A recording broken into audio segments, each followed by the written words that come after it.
안녕하세요. 인제대학교 디지털 항로화 헬스케어학과의 겸임 교수를 하고 있는 박주영이라고 합니다. 여러분들과 지금 이제 벌써 5번째 시간으로 신사업 기획에 대해서 공부하고 있는데요. 자, 신사업 기획은 계속해서 반복합니다만 신사업의 후보를 발굴하는, 아이템을 후보를 발굴하는 것과 그 단계까지와 신사업을 선정한 후에 아이템을 선정하고 어떻게 할 것인지 선정한 후에 그에 대한 전략을 수립하는 두 단계로 크게 나눌 수 있습니다. 우리는 지금 현재 신사업의 후보를 발굴하는 그 과정들, 아이템을 선정하고 뭘 할 것인지 정하는 그 과정들을 계속 세분화해서 공부를 하고 있습니다. 신사업의 후보를 발굴하는 방법에는 또 단계가 있는데, 신사업의 정의와 그 필요성을 이해하는 과정, 그 다음 사업의 아이템을 발굴하기 전에 탐색하는 단계, 그리고 기업의 역량을 분석해서 매칭하는 단계, 그 다음 마지막으로 사업 아이템의 후보를 발굴하는 기본적인 몇 가지 기술들을 가르치는 단계를 하겠습니다. 자, 지금 하고 있는 것은 사업 아이템의 발굴을 하기 전에 시장과 여러 가지 상황들을 탐색하는 단계에 대해서 공부하고 있습니다. 첫 번째 시간으로 나는 세상의 속도에 따라가고 있는가를 공부했었고요. 이제 사업 영역이란 말이 사라져가고 있다라는 주제로 또 공부를 할 겁니다. 남들이 먼저 했지만 그러나 잘하지 못한 일에 대한 것도 같이 공부할 겁니다. 자, 그럼 오늘 이 시간에는 사업 영역이라는 말이 사라져가고 있는 이슈에 대해서 공부를 해보자 합니다. 자, 첫 번째 챕터는 어떤 퀴즈를 제가 하나 낼 겁니다. 그 퀴즈의 정답을 통해서 우리가 어떤 생각을 하고 어떤 공부를 해야 될 것인지 좀 해볼까 합니다. 두 번째로는 우리가 너무너무 잘 알고 특히 학생들을 너무 좋아하죠. 스타벅스라는 회사가 얼마나 특별한 전략과 어떤 미래의 비전이 있는지를 제가 좀 그 통해서 좀 생각을 해볼까 합니다. 여러분들과 함께. 자, 세 번째, 아주 이슈가 됐던 지금도 뭐 너무 뜨거운 이슈죠. 챗GPT라고 말한 GPT에 대한 서비스에 대해서 우리가 GPT는 진짜 채팅 서비스인가요? 라는 제목으로 우리가 한번 얘기를 해볼까 합니다. 자, 그러면 첫 번째, 다음 퀴즈의 정답은 무엇일까요? 퀴즈의 정답을 맞추는 얘기를 시작해 보겠습니다. 예전에 유행했던 장학 퀴즈라고 있었어요. 학생들이 하는 장학 퀴즈 방식의 그런 방식의 문제를 하나 내볼까 합니다. 자, 다음 설명에 맞는 용어 이름을 한번 말해봅시다. 미리 제가 정답을 밝히기 전에 맞추는 학생들이 있다면 그 사람들은 좀 뭔가를 좀 미리 정보를 갖고 있는 거죠. 과거에는 명확했던 각 업종들의 경계가 무너지고 있는 현상을 의미하는 용어는 무엇일까요? 정답은 무엇일까요? 정답은 바로 빅블러라는 현상입니다. 빅블러. 원래는 블러라는 것은 흐릿하다는 의미로 사용되거나 우리말로 약간 뽀샤시한 이미지로 해석되는 블러라는 단어가 있어요. 그죠? 그 단어를 강조한 이 말이 종종 사용이 되는 시대가 이제 되었습니다. 한마디로 사업 영역의 경계가 허물어지고 흐릿해지고 있다는 얘기죠. 첨언을 좀 하자면 많은 비즈니스들이 원래는 고유의 영역 혹은 전문성이 유지되는 것이 20세기까지 가능했습니다. 근데 20세기가 지나고 2000년대가 들면서 21세기가 시작되면서 함께 우리 삶 속에 데이터라는 것이 너무나 자리 잡게 되고 이 데이터라는 것으로 서로 연결되기 시작한 인터넷이 일상화되면서 더 이상 그 어떤 것도 고유에 방어막이 안전하지 않게 되면서 비즈니스의 각 영역들도 정보에서부터 기술까지 모두 연결 혹은 공유가 되기 시작했고, 그러다 보니 새로운 운영 방식 그리고 서비스 방식이 만들어지면서 완전히 패러다임이 변했다고 봐야 할 것 같습니다. 이런 현상은 누구에게는 기회가 되기도 하고 또 다른 누군가에게는 위협이 될 수도 있을 것입니다. 과거에 자신들의 사업 영역에만 전문성을 가지고 있으면 얼마든지 성공할 수 있었던 것에 비하면 그런 기회와 위협이 공존하는 영역 파괴의 비즈니스 현장에서는 정확한 전략을 세우고 합리적인 의사결정을 내리기 위해서 학습하고 연구해야 하는 정보의 양이 훨씬 더 늘어나는 세상이 된 것 같습니다.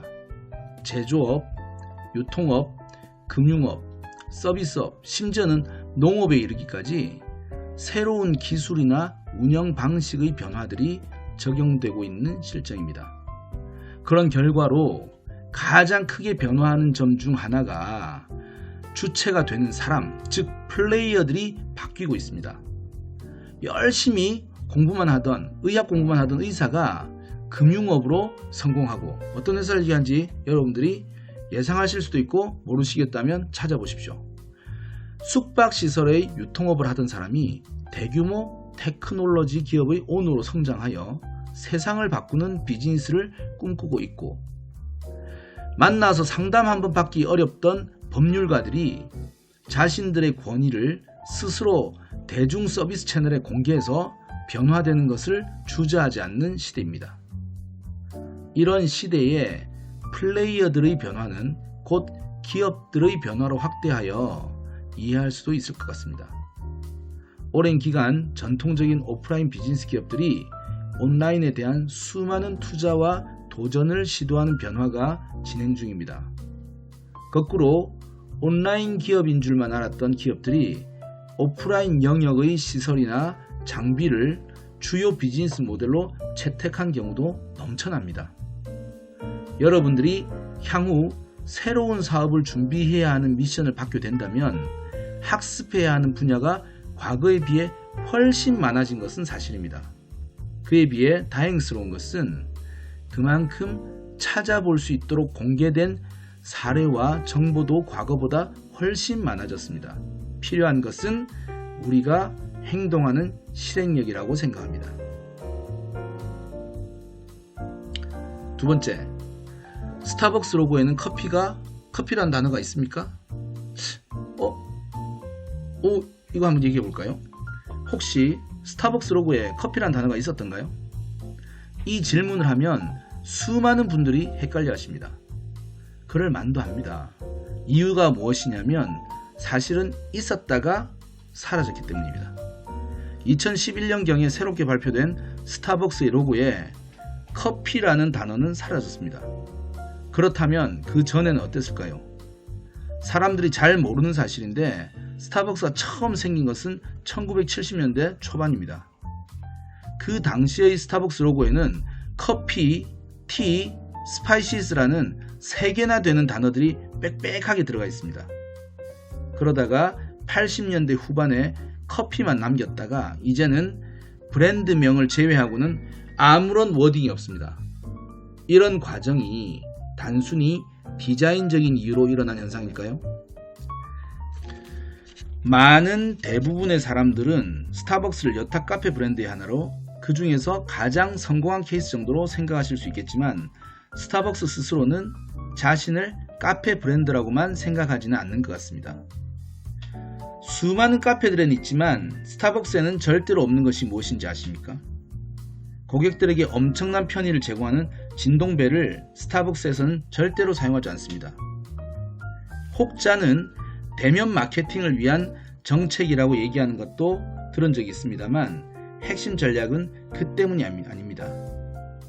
스타벅스의 충성 고객이라면 누구나 사용하는 모바일 앱인 사이렌 오더, 그 어떤 카페 브랜드도 이뤄내지 못한 모바일 플랫폼의 활용도를 극대화하여 모바일 결제와 선불 충전 시장을 만들어내는 것이 스타벅스의 목적이었고, 그를 위해 과감하게 진동벨 같은 오프라인 편의장치를 매장에서 몰아낸 것입니다. 그 결과 스타벅스는 단순히 커피 프랜차이즈 비즈니스에서 모바일 플랫폼 비즈니스로 영역을 확장하고 있습니다. 한 통계에 따르면 일주일에 약 1억 건 정도의 데이터가 그들의 플랫폼에서 생성되고 있다고 합니다. 단순히 커피에 대한 데이터뿐만 아니라 결제에 대한 데이터, 드라이브 스루를 통한 자동차에 대한 데이터, 이동에 대한 데이터까지도 수집이 된다고 합니다. 이에 한 발 더 나아가서 어지간한 금융업체의 서비스 규모를 뛰어넘는 선불 충전 금액을 통해 금융업으로 진출이 가능한 단계까지 기대를 모으고 있습니다. 이미 몇몇 언론을 통해 발표된 내용에는 블록체인 기술이 적용된다면 당장이라도 스타벅스 은행이 현실화될 것이라고 적혀 있습니다. 스타벅스의 로고에 더 이상 커피라는 단어를 사용하면 안 될 것 같다는 공감이 드시나요?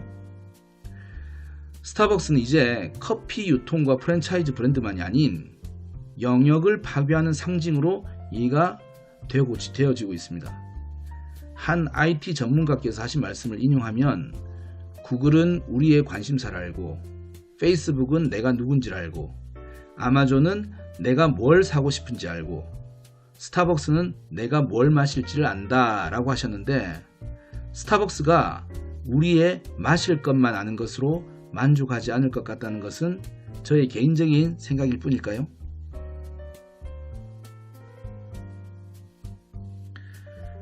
마지막으로 GPT에 관련된 얘기를 할까 합니다. GPT는 정말 채팅 서비스일까요? 2022년 하반기에 세상을 발칵 뒤집어 놓은 사건이 발생했습니다. 챗 GPT의 탄생, 그것입니다. 오픈 AI라고 하는 이름의 기업에서 공개한 디자인도 별로 성의 없어 보이는 웹페이지 하나로 인해 지금까지 그럭저럭 자신들의 고유 영역을 유지하고 있는 것 같았던 수많은 IT 기업들, 그 중에서도 공룡과 비교되는, 공룡으로 인식되는 대형 기업들이 너나 할 것 없이 모두들 AI 서비스에 목숨을 걸기 시작했습니다. 마이크로소프트는 검색 서비스 전쟁에서 완전히 패배를 했던 빙 서비스의 GPT 기술을 접목해서 빙챗이란 이름으로, 구글은 바드란 이름으로, 메타버스의 선점을 위해 이름을 페이스북에서 메타까지 이름까지 바꾼 그들도 라마란 이름으로 AI 서비스의 본격 진출을 발표했습니다. 물론 국내의 대형 IT 기업들도 앞다투어 자신들의 계획을 공개했습니다. GPT의 기술적 개념이나 깊이 있는 설명은 본 강의에선 다루지 않겠습니다만, 챗 GPT란 서비스의 이름 때문에 숨겨진 비즈니스 이슈에 대해 함께 고민해 보고자 합니다. 과연 오픈 AI에서는 GPT라는 기술이 최종적으로 필요한 곳이 채팅 서비스라고 이해했을까요? 그래서 누구보다 훌륭한 자동 채팅 서비스를 제공하는 것이 필요해서 그 수많은 기업들이 작정하고 뛰어들고 있을까요? 강의 현장에서 질문해보면 의외로 챗 GPT를 제대로 사용해본 적이 없는 분들이 많으십니다. 만약 본 강의를 수강 중인 여러분도 그렇다면 지금 당장 직접 사용해보시고 이어서 강의를 들어보시길 권합니다. 챗 GPT의 언어적인 표현이나 이해 능력은 인간의 상상의 영역에 존재했던 인공지능의 그것에 처음으로 공감할 만한 수준을 보여줬고, 앞으로 더욱 뛰어난 성능을 예상케 하는 수준임에 틀림이 없는 것 같습니다. 이 기술은 20년 넘게 인터넷 세상을 지배해온 검색 기반의 패러다임을 완전히 바꿀 수도 있는 무서운 기술이자 지금까지 수많은 IT 기술들의 발전을 서비스 단계로 가속화시키는 도구가 될 것입니다.